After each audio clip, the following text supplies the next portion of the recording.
도쿄 최고의 경제 전문지 편집장이 한국에 왔습니다. 목적은 여행이 아니었어요. 도망이었죠. 20년 바친 회사에서 하루아침에 잘렸습니다. 같은 날 15년 함께한 남편의 외도 현장을 목격했어요.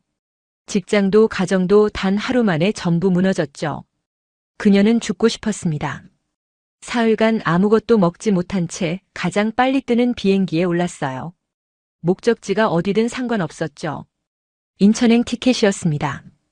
그런데 전주 한옥마을의 허름한 식당에서 밥 한 그릇을 먹는 순간 그녀에게 이상한 일이 벌어졌어요.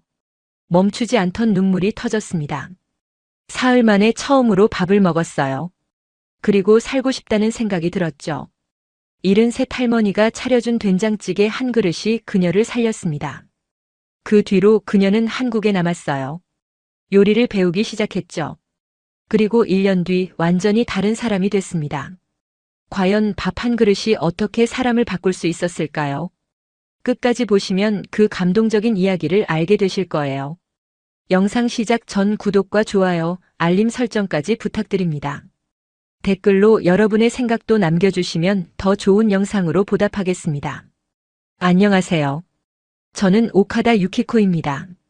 44살 도쿄에서 경제 전문지 편집장으로 일한 지 벌써 20년이 됐죠. 저는 완벽주의자였어요. 마감은 단 한 번도 어긴 적 없고 후배들에게는 철저함을 요구했습니다. 새벽 5시에 출근해서 밤 11시에 퇴근하는 게 일상이었죠. 주말에도 노트북을 손에서 놓지 않았어요. 그게 프로라고 믿었거든요. 덕분에 업계에서 제 이름 석자는 꽤 알려져 있었습니다. 도쿄 언론계에서 오카다 유키코를 모르면 신입 기자 취급을 받을 정도였죠. 20년간 쌓아올린 명성이었어요. 저는 그게 무너질 거라고 한 번도 생각해 본 적 없었습니다. 그런 제가 완전히 무너진 건 2달 전이었어요. 회사에서 구조조정 통보를 받았습니다. 20년을 바쳤는데 단 10분 만에 끝났어요. 회의실에 들어갔을 때 인사팀장과 법무팀 직원이 앉아 있었죠. 그 순간 직감했습니다. 아, 끝났구나. 인사팀장은 사무적인 표정으로 퇴직금 서류를 내밀었어요. 회사 사정이 어렵다, 구조조정이 불가피하다, 그런 말들이 귀를 스쳐 지나갔습니다. 저는 아무 말도 못했어요. 머릿속이 하얘졌거든요. 20년이라는 시간이 종이 한 장으로 정리되는 기분이었죠. 그날 오후 4시 집에 일찍 들어갔습니다. 현관문을 여는 순간 낯선 신발이 보였어요. 여자 구두였죠. 하이힐이었는데 제 것이 아니었습니다. 심장이 쿵 내려앉았어요. 침실에서 소리가 들렸습니다. 저는 얼어붙었어요. 발이 떨어지지 않았죠. 하지만 확인해야 했습니다. 떨리는 손으로 문을 열었어요. 남편과 제 후배가 함께 있었습니다. 2개의 배신이 같은 날 찾아왔어요. 20년 커리어와 15년 결혼 생활이 동시에 무너졌죠. 저는 그 자리에서 아무 말도 하지 못했습니다. 비명도 울음도 나오지 않았어요. 그냥 멍하니 서 있었죠. 남편이 뭐라고 변명했는지 기억나지 않습니다. 귀에 들어오지 않았거든요. 저는 옷장에서 여행 가방을 꺼내 짐을 쌌어요. 손이 떨렸지만 멈추지 않았습니다. 30분 만에 집을 나왔죠. 호텔에서 사흘을 보냈어요. 아무것도 먹지 못했습니다. 물만 조금씩 마셨죠. 잠도 오지 않았어요. 천장만 바라보며 누워 있었습니다. 머릿속에서 같은 장면이 반복 재생됐어요. 인사팀장의 무표정한 얼굴, 침실에서 본 2 사람의 모습. 사흘째 되던 날 거울을 봤습니다. 낯선 사람이 서 있었어요. 눈밑은 시퍼렇게 멍들었고 볼은 푹 꺼져 있었죠. 입술은 바싹 말라 갈라져 있었습니다. 이게 나인가 싶었어요. 44해를 살면서 이렇게 처참한 모습은 처음이었죠. 나흘째 되던 날 묘한 충동이 생겼습니다. 어디든 가고 싶었어요. 도쿄가 아닌 곳이면 어디든 상관없었죠. 이 도시에 더 이상 있고 싶지 않았습니다. 모든 거리, 모든 건물이 저를 짓누르는 것 같았거든요. 공항으로 향했어요. 가장 빨리 출발하는 국제선을 찾았습니다. 목적지는 상관없었죠. 그냥 떠나고 싶었어요. 인천행 비행기였습니다. 한국이라고요. 솔직히 관심 없었어요. 일본 언론에서 한국은 늘 경쟁 상대로만 다뤄졌거든요. 경제 기사를 쓸 때도 한국 기업은 비교 대상일 뿐이었습니다. K-팝이나 드라마가 인기라는 건 알았지만 저와는 상관없는 세계였죠. 44해를 살면서 한국에 대해 제대로 알아본 적이 없었어요. 그냥 도망치고 싶었을 뿐입니다. 목적지가 한국이든 어디든 상관없었죠. 비행기에 올랐을 때 창밖으로 도쿄의 불빛이 멀어졌어요. 저는 눈을 감았습니다. 앞으로 어떻게 될지 아무 생각도 없었죠. 그저 이 비행기가 저를 어디론가 데려가 주기만을 바랐어요. 2시간이 영원처럼 느껴졌습니다. 인천공항에 내렸을 때 밤 9시였어요. 낯선 언어, 낯선 간판, 낯선 공기. 모든 게 생소했습니다. 저는 입국장을 빠져나오며 생각했어요. 여기서 뭘 해야 하지? 어디로 가야 하지? 아무 계획도 없었죠. 그때 공항 안내 데스크에서 한 직원이 다가왔어요. 젊은 여직원이었습니다. 제 얼굴을 보더니 괜찮으시냐고 물었어요. 영어였죠. 저는 고개를 끄덕였습니다. 괜찮지 않았지만 그렇게 대답할 수밖에 없었어요. 직원이 지도 한 장을 건넸습니다. 전주 한옥마을이 표시되어 있었죠. 조용하고 음식이 맛있는 곳이라고 했어요. 혼자 여행하기 좋다고 마음이 편해지는 곳이라고요. 저는 아무 생각 없이 그 지도를 받아들었습니다. 전주라는 곳이 어딘지도 몰랐어요. 그냥 가보기로 했죠. 어차피 갈 곳도 없었으니까요. 그때까지만 해도 저는 몰랐습니다. 그 낯선 도시에서 제 인생이 완전히 바뀌게 될 줄은요. 허름한 식당에서 만난 할머니 한 분이 밥 한 그릇이 저를 다시 살아나게 할 줄은 상상도 못했어요. 인천에서 전주로 향하는 심야버스에 올랐습니다. 창밖으로 낯선 풍경이 스쳐 지나갔어요. 고속도로 가로등 불빛이 길게 늘어졌죠. 저는 텅 빈 마음으로 그 풍경을 바라봤습니다. 44해 인생에서 가장 긴 하루였어요. 전주에 도착한 건 새벽 1시였어요.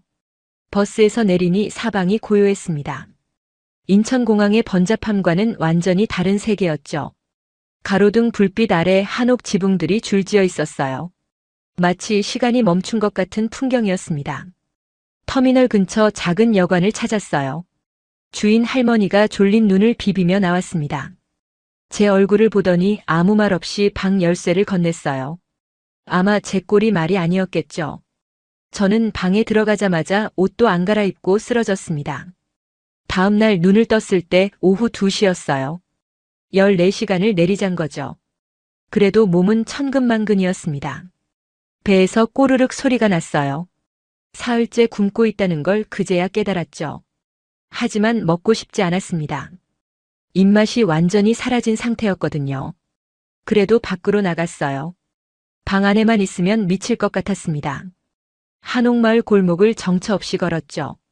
관광객들이 한복을 입고 사진을 찍고 있었어요. 다들 웃고 있었습니다. 저만 유령처럼 떠돌았죠. 얼마나 걸었을까요? 골목 끝에 허름한 식당이 보였어요. 간판도 낡았고 문도 삐걱거렸습니다.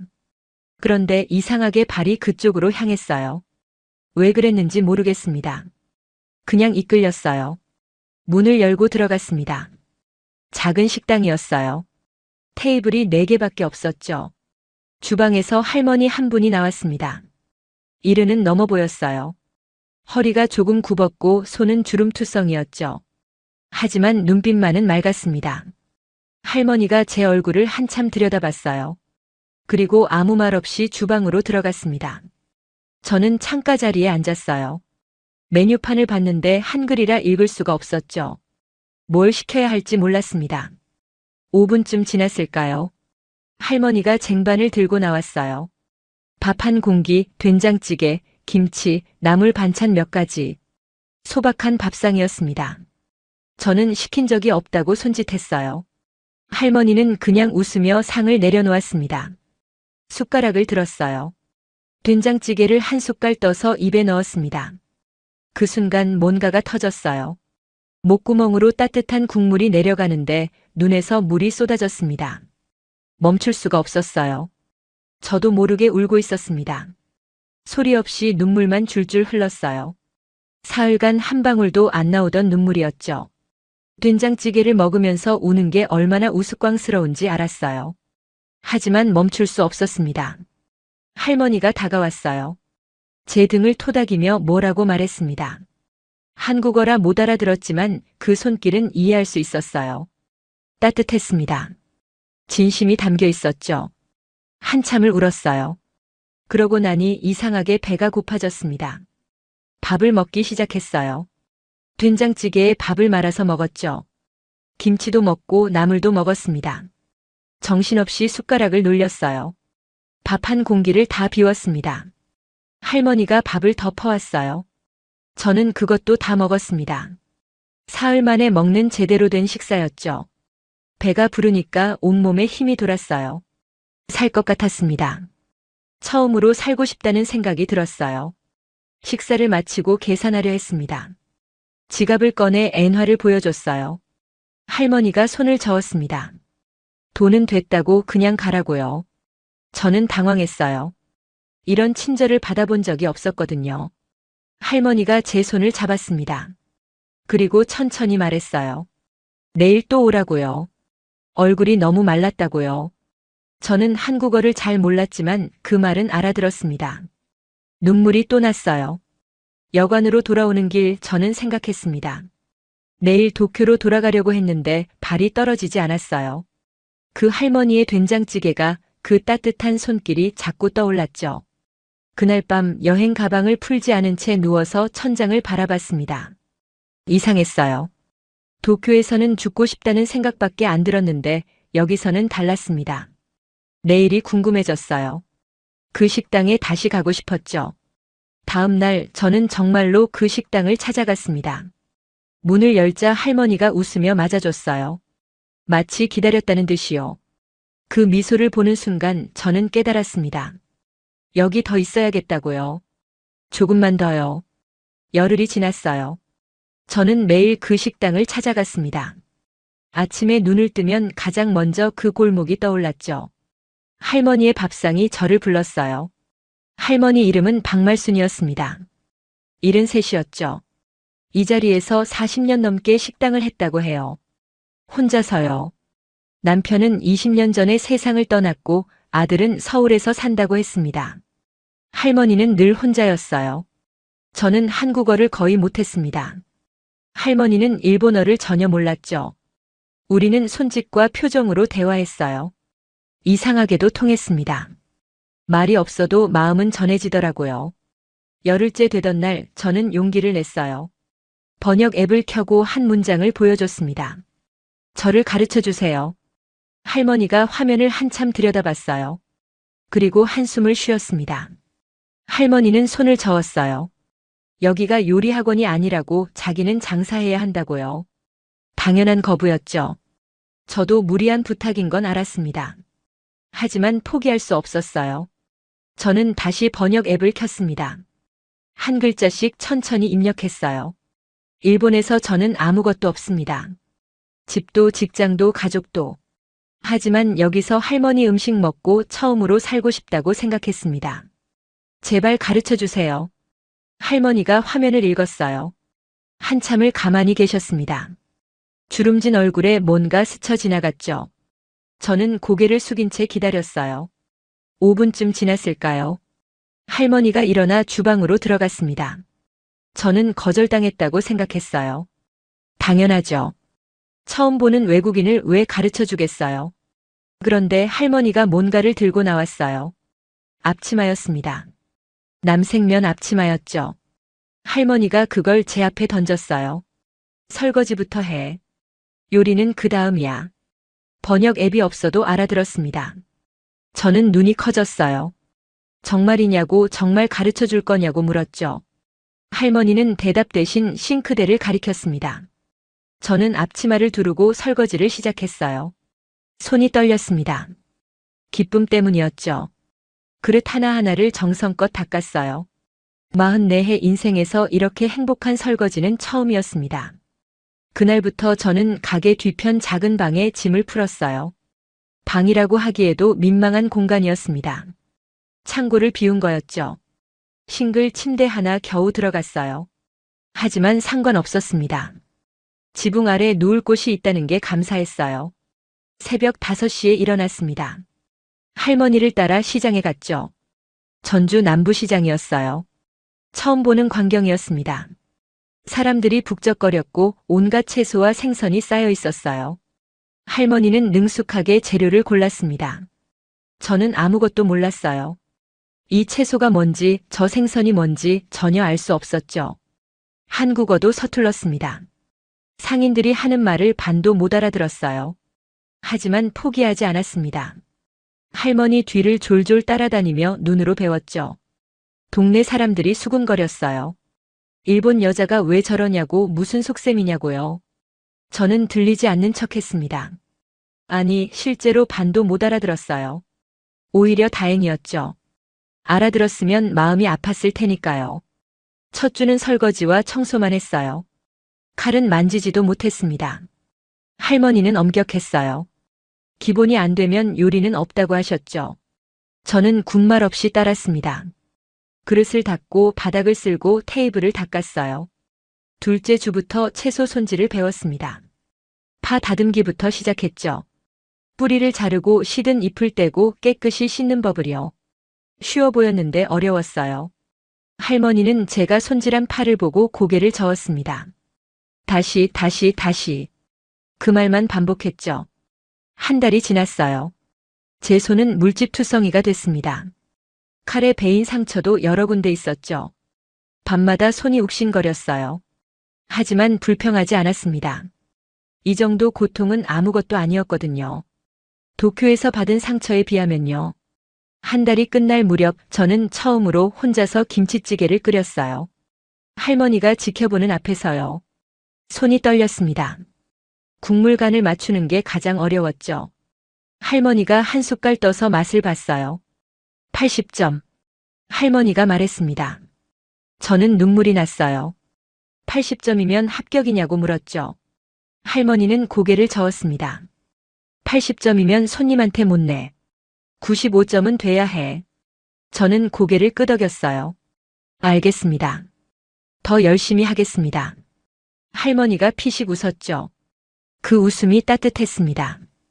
그날 밤 저는 작은 방에 누워 천장을 바라봤어요. 손은 아팠지만 마음은 편안했습니다. 내일 할 일이 있다는 게 이렇게 행복한 거구나. 처음 알았어요. 2달이 지난 어느 날이었어요.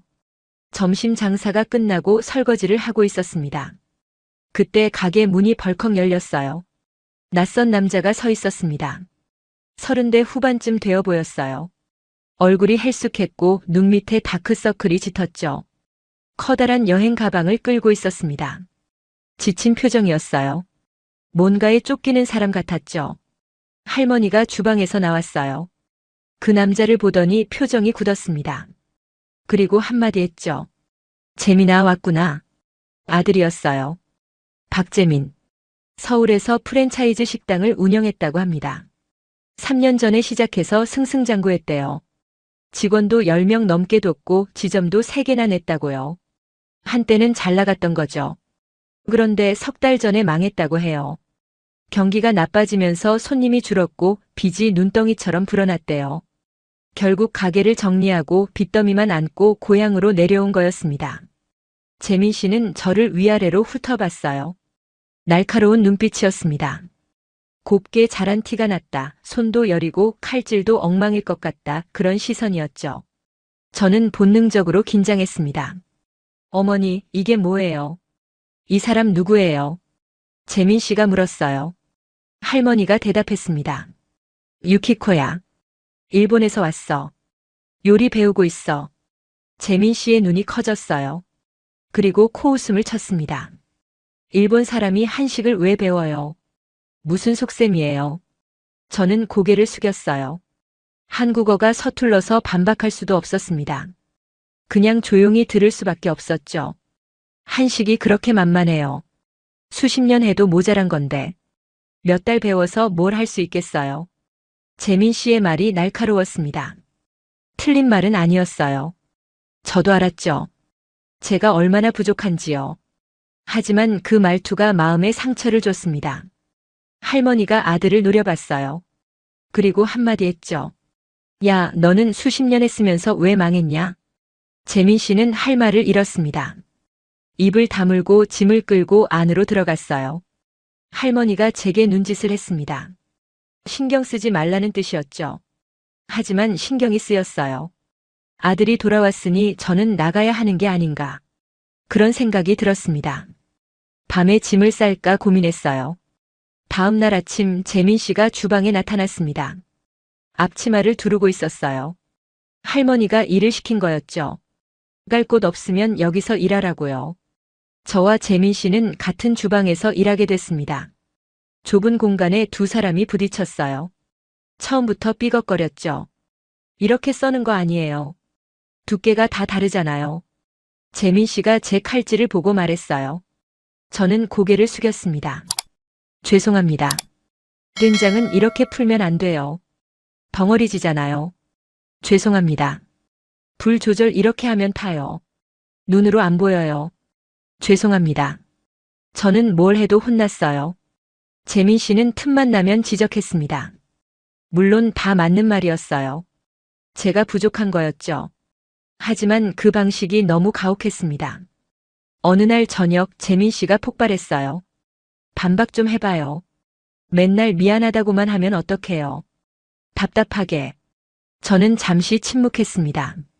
그리고 천천히 입을 열었어요. 일본에서는 미안하다고 하면 대화가 끝납니다. 한국은 다른가요? 재민 씨가 말문이 막혔어요. 저는 계속했습니다.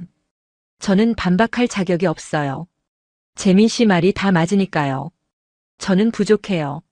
하지만 포기하고 싶지 않아요. 재민 씨가 제 눈을 바라봤습니다. 그 눈이 젖어 있다는 걸 알았을까요?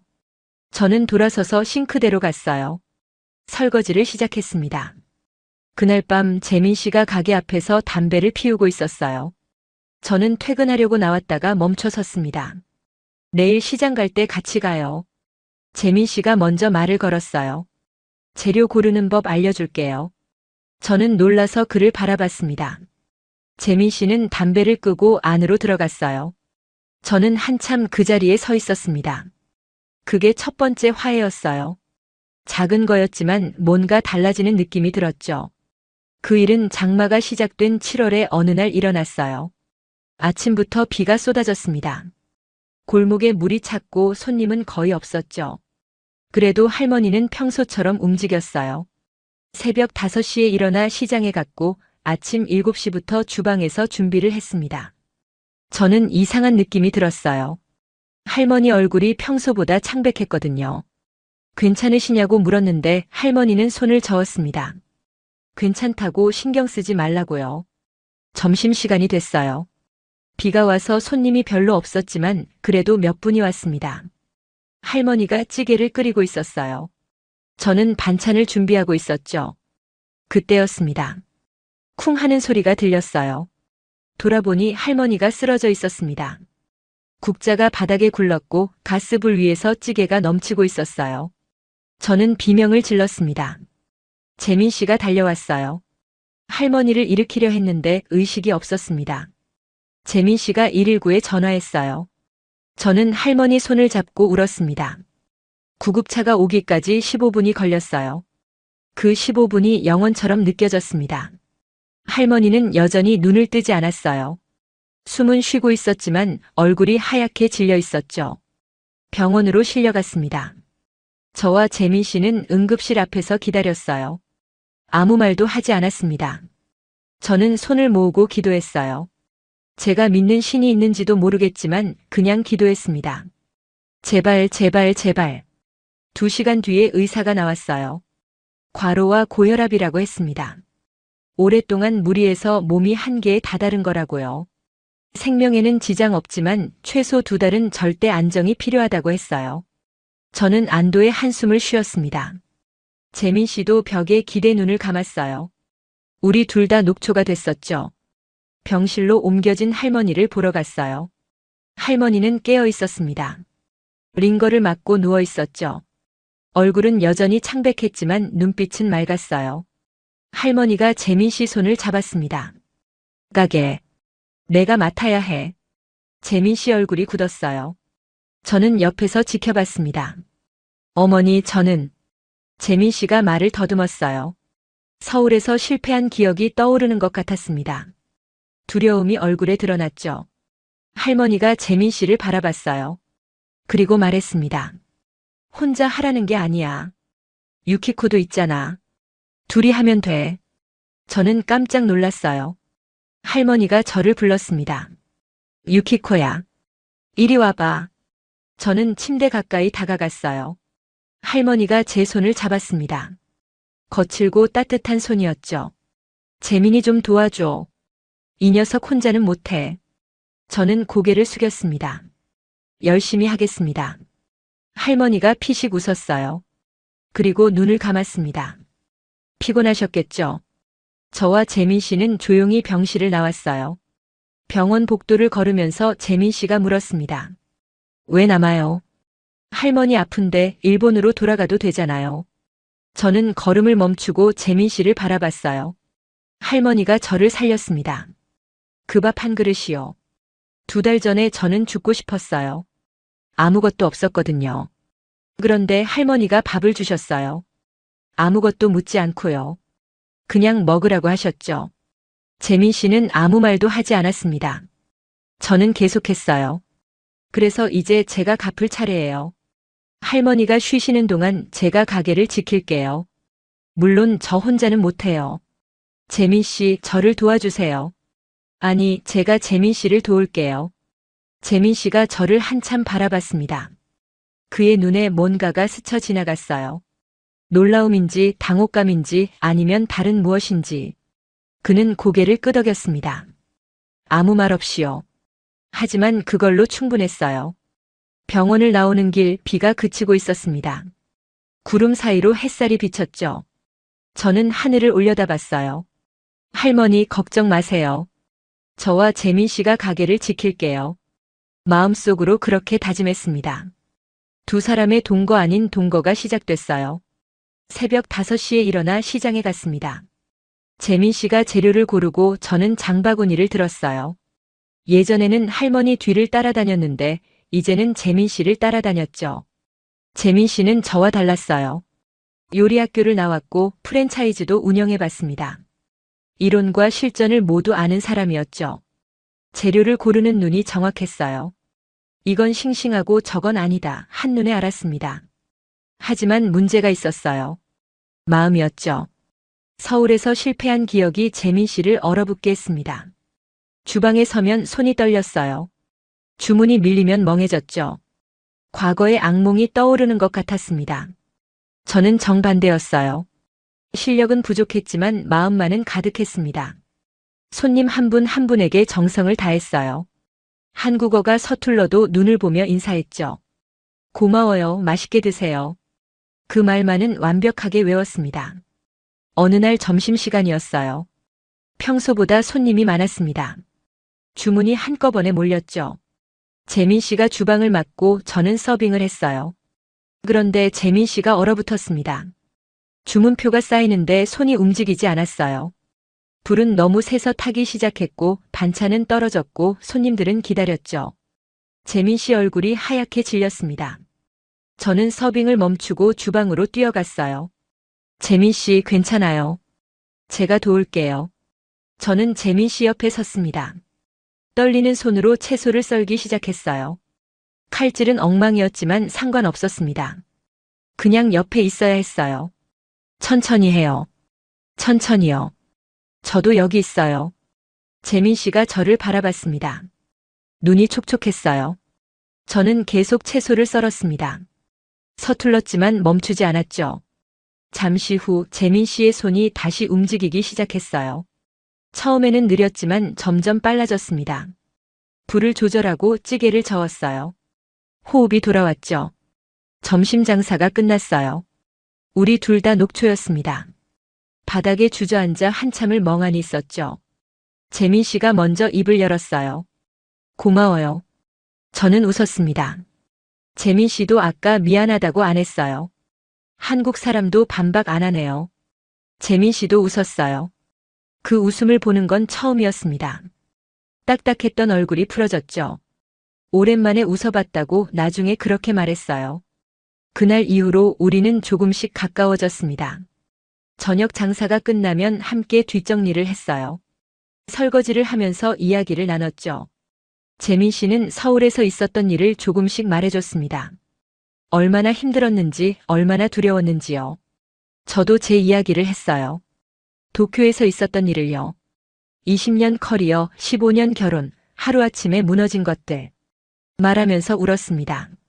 재민 씨는 아무 말 없이 들어줬어요. 그러다 보니 알게 됐어요. 우리 둘이 비슷하다는 걸요. 둘 다 뭔가를 잃고 여기까지 왔어요. 둘 다 상처투성이었죠. 하지만 여기서 다시 시작하려 하고 있었습니다. 그게 우리의 공통점이었어요. 재민 씨가 요리를 가르쳐 주기 시작했어요. 할머니와는 방식이 달랐습니다. 할머니는 보여주고 따라하게 했는데 재민 씨는 설명을 했어요. 왜 이렇게 해야 하는지, 어떤 원리인지요. 된장은 이렇게 풀어야 국물이 맑아요. 고기는 이 타이밍에 넣어야 육즙이 살아요. 파는 마지막에 넣어야 향이 날아가지 않아요. 저는 열심히 메모했습니다. 밤마다 복습했죠. 실력이 조금씩 늘었어요. 한 달이 지났어요. 병원에 계신 할머니를 찾아뵈었습니다. 할머니가 물었죠. 가게는 어때? 재민 씨가 대답했어요. 망하지 않고 있어요. 할머니가 피식 웃었습니다. 그러면 됐다. 저도 말했어요. 할머니 걱정 마세요. 저희가 잘하고 있어요. 할머니 돌아오실 때까지 꼭 지킬게요. 할머니가 제 손을 잡았어요. 고맙다는 말은 하지 않았습니다.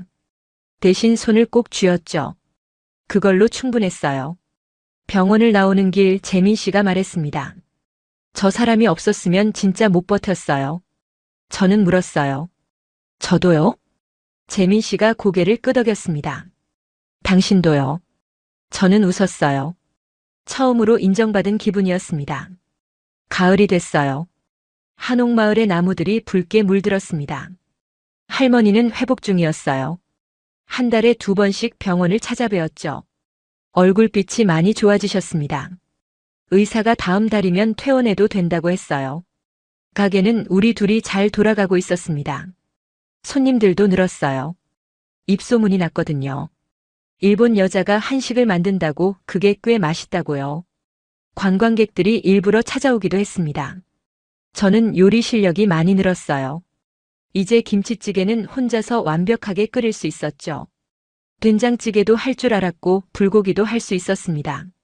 물론 할머니 수준에는 한참 못 미쳤지만 손님들이 맛있다고 할 정도는 됐어요. 어느 저녁이었습니다. 장사를 마치고 뒷정리를 하고 있었어요. 재민 씨는 담배를 피우러 밖에 나갔고 저는 주방을 청소했죠. 문득 된장찌개가 끓이고 싶어졌어요. 할머니 레시피가 아니라 제 레시피. 지난 몇 달간 배운 것들을 다 담아서 제가 느끼는 대로 만들어 보고 싶었습니다. 재료를 꺼내 요리를 시작했어요. 두부는 손으로 으깨고 된장은 3가지를 섞었습니다. 할머니에게 배운 것과 재민 씨에게 배운 것을 합쳤죠. 그리고 제 감각도 넣었어요. 마지막에 약간의 후추를 뿌렸습니다. 재민 씨가 들어왔을 때 찌개가 완성됐어요. 뭐 해요? 이 시간에. 저는 그릇 하나를 재민 씨 앞에 내밀었습니다. 된장찌개예요. 처음으로 혼자 만들었어요. 제 레시피로요. 재민 씨가 숟가락을 들었어요. 저는 긴장했습니다. 심장이 두근거렸죠. 재민 씨가 한 모금 떠서 입에 넣었습니다. 씹지 않고 천천히 맛을 봤어요. 표정을 읽을 수 없었습니다. 잠시 후 재민 씨가 2번째 숟가락을 떴어요. 3번째, 4번째. 멈추지 않았습니다. 밥도 안 먹고 국물만 계속 떠먹었어요. 저는 조마조마했습니다. 어때요? 재민 씨가 대답하지 않고 계속 먹었어요. 국물을 다 비웠습니다. 숟가락을 내려놓고 저를 바라봤죠. 맛있어요. 저는 안도의 한숨을 쉬었어요. 정말이요. 정말이에요. 어머니 맛과는 달라요. 하지만 이건 이것대로 좋아요. 유키코 씨 맛이에요. 제 맛이라고요. 그 말이 가슴에 박혔어요. 몇 달간 노력한 게 헛되지 않았구나. 눈물이 날 것 같았습니다. 저는 조심스럽게 물었어요. 맛있으면 말해줘요. 맛없어도 말해줘요. 그냥 솔직하게요. 재민 씨는 잠시 저를 바라봤습니다. 그리고 말했어요. 맛있어요. 그리고 말을 끊었어요. 저는 기다렸습니다. 그리고요? 재민 씨가 천천히 입을 열었어요.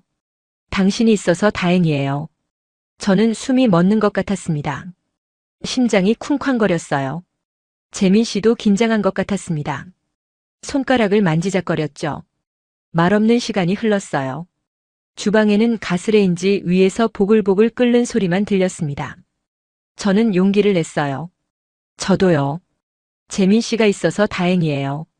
재민 씨 눈이 커졌습니다. 저를 바라봤어요. 저도 재민 씨를 바라봤죠. 그 순간 뭔가가 확인됐어요. 말로 설명할 수 없는 것이었습니다.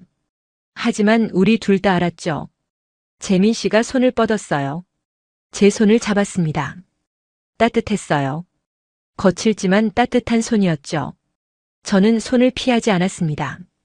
이상하네요. 몇 달 전만 해도 저 사람 때문에 짜증났는데. 재민 씨가 웃으며 말했어요. 저도 웃었습니다. 저도요. 재민 씨 정말 무서웠어요. 맨날 혼내기만 하고. 그게 다 가르치려고 그런 거예요. 알아요. 이제는 알아요. 우리는 한참을 마주보며 웃었어요.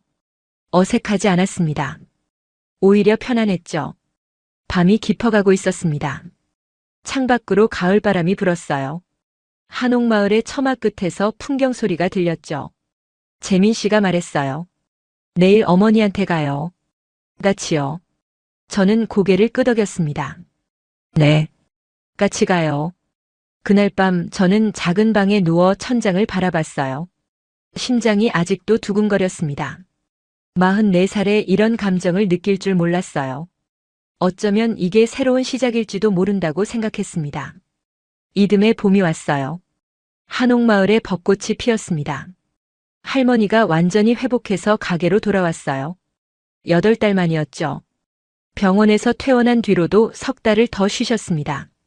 무리하시면 안 된다고 재민 씨가 고집을 부렸거든요. 할머니는 지팡이를 짚고 가게 문을 열었어요. 그리고 멈춰 섰습니다. 간판이 바뀌어 있었거든요. 원래 간판은 말순이네 반찬 가게였어요. 그런데 옆에 작은 글씨가 추가돼 있었습니다. 유키코의 식탁. 할머니가 피식 웃었어요. 야, 이거 누가 붙였어? 재민 씨가 시치미를 뗐습니다. 저는 얼굴이 빨개졌어요. 제가 한 거 아니에요. 진짜로요. 재민 씨가 했습니다. 재민 씨가 인정했어요. 할머니가 웃음을 터뜨렸습니다. 이 녀석이 언제 이런 생각을 했어. 다 컸네. 저는 부끄러워서 고개를 숙였어요. 하지만 기분은 좋았습니다. 제 이름이 간판에 올라가다니요. 1년 전만 해도 상상도 못했던 일이었죠. 점심시간이 됐어요. 손님들이 들어왔습니다. 할머니가 주문을 받고 재민 씨가 요리하고 저는 서빙을 했어요. 세 사람의 호흡이 딱 맞았습니다. 손님 중 한 분이 물었어요. 저 일본 분이에요? 한국어 잘하시네. 저는 웃으며 대답했습니다. 1년 배웠어요. 아직 많이 부족해요. 그 손님이 된장찌개를 맛보고 눈을 크게 떴어요. 이거 정말 맛있네요. 어디서 배우셨어요? 저는 할머니를 가리켰습니다. 저 할머니한테요. 세상에서 가장 좋은 선생님이에요.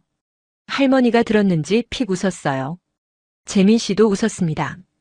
저녁 장사가 끝났어요. 세 사람이 함께 밥을 먹었습니다. 제가 끓인 된장찌개, 재민 씨가 만든 제육볶음, 할머니가 담근 김치. 소박하지만 풍성한 밥상이었어요. 할머니가 된장찌개를 한 숟갈 떴어요. 맛을 보더니 고개를 끄덕였습니다.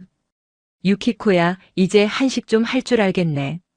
저는 웃으며 대답했어요. 아직 멀었어요. 할머니 맛을 따라가려면 평생 배워야 해요. 할머니가 말했습니다. 그러니까 평생 여기 있어야겠네. 저는 할머니를 바라봤어요. 그리고 재민 씨를 바라봤죠. 재민 씨도 저를 바라봤습니다. 네. 평생 여기 있을 거예요. 제가 말했어요. 진심이었습니다. 재민 씨가 옆에서 중얼거렸어요. 나도 여기 있을 건데. 저는 피식 웃었습니다. 재민 씨도 웃었어요. 할머니는 둘을 번갈아 보다가 콧노래를 흥얼거렸습니다. 무슨 노래인지는 몰랐지만 흥겨운 곡이었어요. 창밖으로 늦은 봄바람이 불었습니다. 한옥마을 골목에 저녁 연기가 피어올랐어요. 어디선가 아이들 웃음소리가 들렸죠. 저는 밥을 먹으며 생각했어요. 1년 전 저는 모든 걸 잃고 이 나라에 왔습니다. 아무것도 없었어요. 돌아갈 곳도 기다리는 사람도 없었죠. 그냥 도망치듯 떠나온 거였습니다. 그런데 여기서 전부 다시 시작했어요. 밥 한 그릇이 저를 살렸습니다. 할머니의 된장찌개가 그 따뜻한 손길이 죽고 싶던 저를 일으켜 세웠죠. 그리고 요리를 배우면서 제자리를 찾았어요. 한식이 뭔지 이제 조금은 알 것 같아요. 기술만이 아니었습니다. 정성이에요. 먹는 사람을 생각하는 마음이요. 그게 한식의 본질이라고 생각해요. 그리고 재민 씨를 만났습니다. 같은 상처를 안고 있던 사람이었죠. 우리는 서로를 치유했어요. 아직 완벽하지는 않지만 함께라서 괜찮았습니다. 44해를 살면서 처음으로 제자리를 찾은 것 같아요. 이 작은 식탁이, 이 사람들이 저의 새로운 시작이에요. 된장찌개가 보글보글 끓는 소리가 들렸습니다. 할머니가 밥을 더 푸라고 했어요. 재민 씨가 김치를 집어줬죠. 저는 그 순간을 가슴에 새겼어요. 이게 행복이구나. 처음 알았습니다. 일본인 오카다 유키코는 모든 걸 잃고 한국에 왔다가 완전히 다른 사람이 되어 남았습니다. 그녀가 발견한 건 단순한 요리가 아니었어요. 밥 한 그릇에 담긴 정이었습니다. 아무것도 묻지 않고 먹으라고 내미는 따뜻함이었죠. 말이 통하지 않아도 손을 잡아주는 마음이었어요. 일본에서는 20년을 바쳐도 하루아침에 버려졌습니다. 하지만 한국에서는 달랐어요. 처음 보는 외국인에게 밥을 차려주고 제자로 받아주고 가족처럼 품어줬죠. 한식의 힘은 기술이 아니었습니다. 먹는 사람을 생각하는 마음이었어요. 그 정성이 사람을 살리는 거였죠. 지금 이 순간에도 전주 한옥마을 어딘가에서는 된장찌개가 끓고 있습니다. 할머니와 일본인 며느리가 함께 요리하고 있어요. 손님들은 그 맛에 감동하고 있죠. 밥 한 그릇이 사람을 살립니다. 정 한 스푼이 인생을 바꿉니다. 이게 바로 대한민국입니다. 오늘 영상이 감동이 되셨다면 구독과 좋아요 눌러주시고 알림 설정까지 해주시면 더 좋은 이야기로 찾아뵐게요. 여러분의 댓글 하나가 큰 힘이 됩니다. 감사합니다.